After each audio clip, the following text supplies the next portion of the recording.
Naam, nite Madema au Dr. Maganga ndugu zangu. Leo nimekuja kukupa faida nyingine nzuri kabisa ya dawa. Hii unaiona na itengeneza hapa. Sijajua wewe unahitaje, kikabila yenu mnahitaje, lakini mti huu mimi nauita mtwati.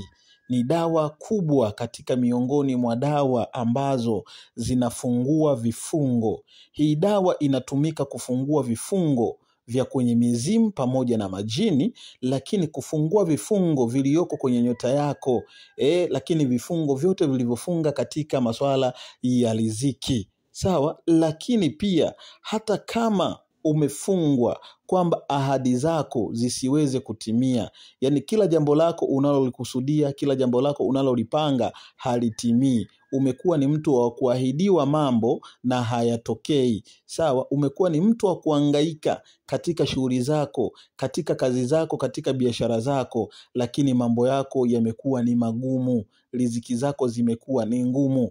Itafute hii dawa.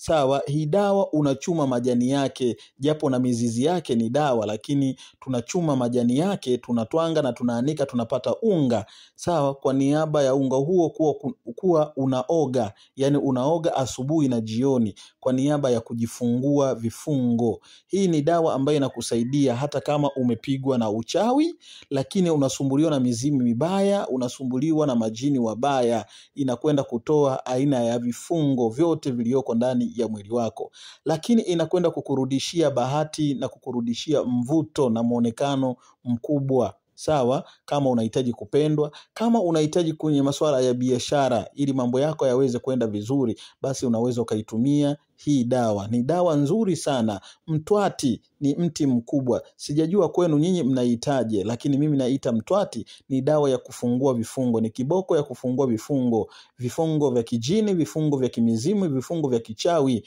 Sawa, hii dawa inakusaidia hata kama una chale mbaya, chale za kichawi au zile chale tochi tunazisema, basi hii dawa inakwenda kukusaidia. Inakwenda kukurudishia mvuto, lakini itakwenda kukufanya uweze kukumbukwa na kuweza kupendwa sana hata kama ulikuwa umepoteza mvuto wa kupendwa. Kazini kwako mambo yako yatakwenda kukaa vizuri, riziki zako zitafunguka na kazi utakwenda kupata.